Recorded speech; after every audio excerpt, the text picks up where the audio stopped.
Hello, everyone. Welcome again to another FIDE podcast question series. This is the podcast where you guys could ask any questions you may have about the Catholic faith, and I will answer them in these short videos.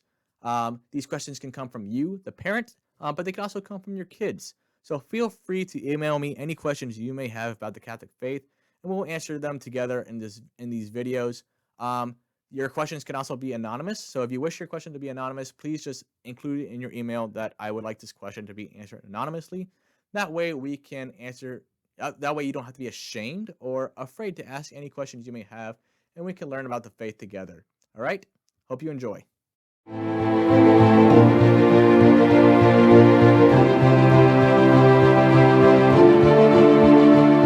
right, well, welcome back to VA's Questions. We're continuing our series today on LGBTQ and how to handle that as a parent. So please, if you have kids around, either ask them to leave or watch this video later on when they're not around.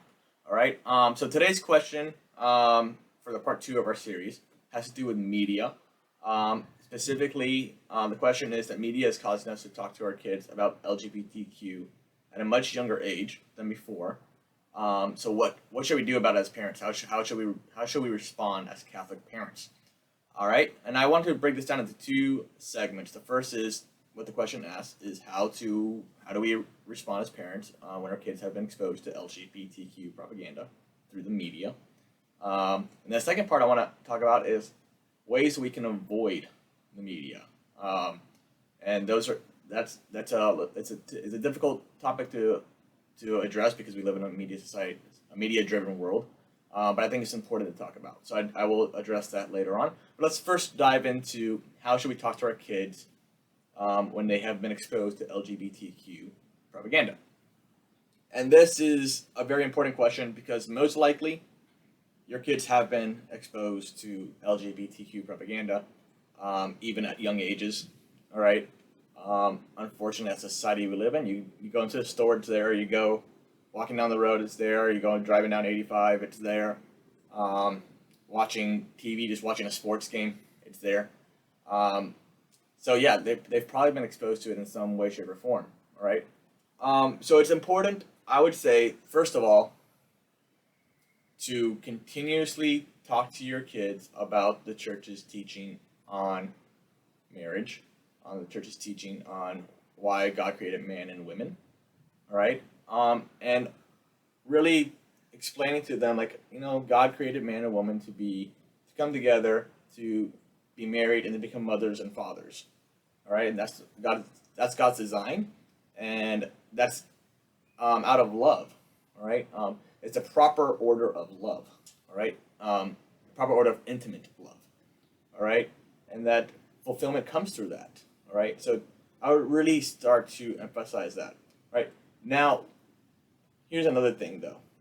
Some kids will come to you like, "Hey, mom, I saw these 2 men walking down the road holding hands. What's going on? I thought love was between a man and a woman." And that's gonna happen, probably. All right. So I would address it this way. I would really say, unfortunately, some people have neglected God's will, right? Have strayed away from God's will and have tried to try to create new ways of living life, and those people are unfortunately have gone down a path that's very confusing. All right, they are confused, and we should pray for them because we want to love them, we want them to find fulfillment in their life, and we know that this is the way they're going is not fulfilling. All right, so it's really a good response to show that yes, something's wrong with it, but also we should love the person. Still, we shouldn't hate the person or think they're evil or anything like that. It always goes back to love the sin or hate the sin. All right, but it's good for them to understand, like, no, that's not the right order. God created things in a certain way out of love, and we have to follow. If God loves us, we want to do what His will is, right? Because we know that His will is going to be what fulfills us. All right, so I would really emphasize that. Especially to young kids, like, unfortunately they're confused, and we pray for them and we hope that they get on the right path. But this is really what God teaches about marriage and man and woman creation. All right. Now you can go deeper into that with older kids. You can go into the rationality behind it, like this rationally makes sense and biologically makes sense for a man and a woman to be together. All right. You can also go into like, you know, let's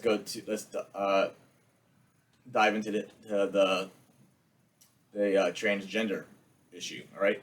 We talk about, you can go into it and say like, yeah, unfortunately we see like psychological issues after this. We see a lot of physical issues after this, right? So it's like you can show them like the obvious disorder that causes from it, and it's very sad. All right, but that, again, we love the person and we want them to get on the right path, and that's why we don't want them to go down that path. We don't want them to, try to manipulate their bodies to be what it wanted to be, right? We don't want a woman and a woman getting married, or a man and a man getting married, because they feel like it. We want them to be fulfilled, and we want them to find what God has created their bodies for, so that they can find fulfillment in that, right? And it's a loving response. It's again, it's always should be centered on love. So it's important to talk to your kids that yes, there's something wrong, but we need to help the person by praying for them and wanting their good. All right. So that's one way to approach it. All right. All right. So that it's kind of how I know it's a very short and basic answer as to how you should talk to your kids when they have been exposed, but I would just follow those lines. And if you feel like there's something better, please let me know, because I would love to hear it. All right. All right. So now let's talk about avoiding it. All right. Now, this is a hard thing to swallow, and some of these things I may say might sound extreme, but unfortunately, again, we live in a very strange society, and sometimes doing some things that are extreme and radical might be necessary. There might be other different avenues, different paths to take, but this is the one I'm presenting to you. So if you have any questions about it or concerns about it, please let me know. All right, and again, you're the parent; you make the decisions. And you know what's best for your family. But these are just my suggestions based on how to avoid the media. All right. So let's talk about that. All right. So there's different types of media out there. There's television. There's smartphones. There's advertisement, marketing. There's in the stores, on the road. All right. So let's talk about those. Let's break them down a little bit. All right. On television, all right, especially if you have cable or streaming services that have commercials, you're going to be exposed to LGBTQ propaganda. All right, it's just a fact. It's just out there.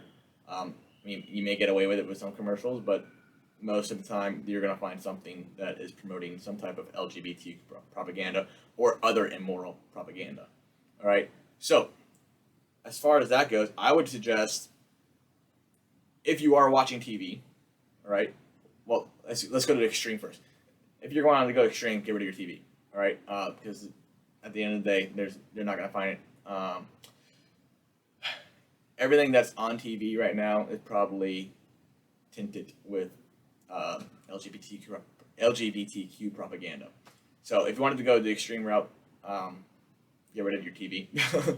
But that being said, I know that's not the case, and obviously there's ways to go about it with a TV. All right, so ways to go about it with a TV. All right, if you have cable or streaming services with commercials, I would just turn off the TV, or if you have a fast forwarding device on your TV, fast forward it through the commercials. Just because your kid should not be seeing those commercials. You shouldn't be seeing those commercials. It's just that's media is using those outlets to try and promote and impose their views on your children and on you. All right, so I would suggest just turn it off. Don't give them the time of day. All right. Another thing with TV, make sure you are researching or watching whatever your kids are watching. I mean, not Sesame Street. I don't know which one it was. The Muppets, the Muppet Babies or whatever. If you have little kids who are watching Muppet Babies, don't let them watch that. All right, they are really tinting that with LGBTQ propaganda. They have made Gonzo a transgender or transdresser. So yeah, it's out there. So try to avoid it. Um, and I would just suggest again, watch what your kids are watching, or watch it before they watch it, so you know what they are watching. Um, and if you don't have time to watch it, do the research. Find a good website that has a good like moral guide on what is good out there and what's not good out there. All right, that's TV. All right, now let's move into phones. All right, um, my advice would be do not give your kid a smartphone. And I know that might sound extreme, but smartphones with the access to the internet, they are going to be exposed to LGBTQ propaganda and other immoral propaganda. Right? It's out there. It's what it is. Um, it's unfortunate, and I would love to go deeper into that topic of technology and explain my reasoning why I wouldn't give kids a smartphone. But I'm just gonna leave it at that right now, just because we're staying on topic with the LGBTQ propaganda. They're going to be exposed to it with a smartphone. So I would suggest. I mean, I would again. We'll talk about this. We can talk about this in another topic if you guys want to talk about more about technology and Catholic teaching. Um, but if it was up to me, I would say don't give your kid a phone at all. Um, but if you feel like your kid needs a phone, like you're in high school and you want them to be able to contact you, and that's fine. I totally understand that. I would say get them a dumb phone. I actually have a dumb phone, so I think that's probably a good route to take if you want to give your kid a phone and want to be able to communicate with them. And I totally understand that.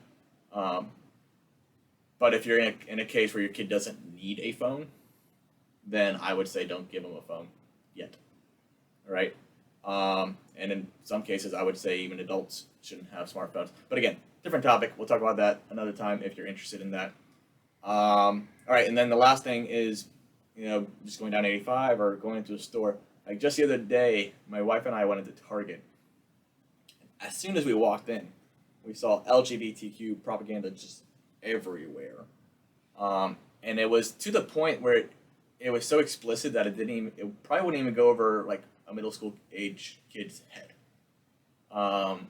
So my wife and I, we just, we decided to leave. We decided to just not be there especially with our kids. So we left. Now I'm not saying, don't show up at Target, don't show up at Walmart. Again, we can talk about that at a different time. But I'm not saying don't do that. I'm just saying if you have kids around, don't bring them with you, or go to a different store that doesn't have that propaganda. All right. So that's one way, and then going down 85, or you're going through past a billboard that's showing LGBTQ propaganda. Try to take a different route, or just have your kids turn their heads, or distract them some way. Oh, look at the squirrel over there. All right. Just try to diverge any way you can to get them away from looking at the media. Right. And again, I'm not saying that this is completely possible and that you have to be 100%.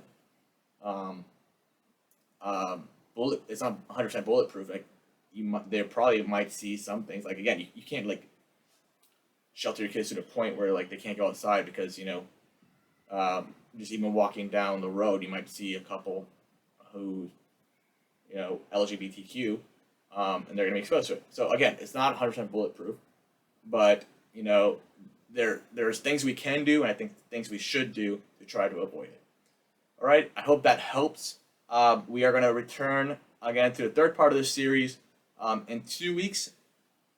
Next week, we're actually going to address another child's question. I want to give proper time to the children as well, so they can actually watch these videos. So next week, we're actually going to talk about are ghosts real? All right, and that's a great question. I'm very excited about answering that one. So we'll see that one next week, and then the week after that, we'll come back to the LGBTQ issue and address this third part of that question. All right, until then, have a good day and God bless.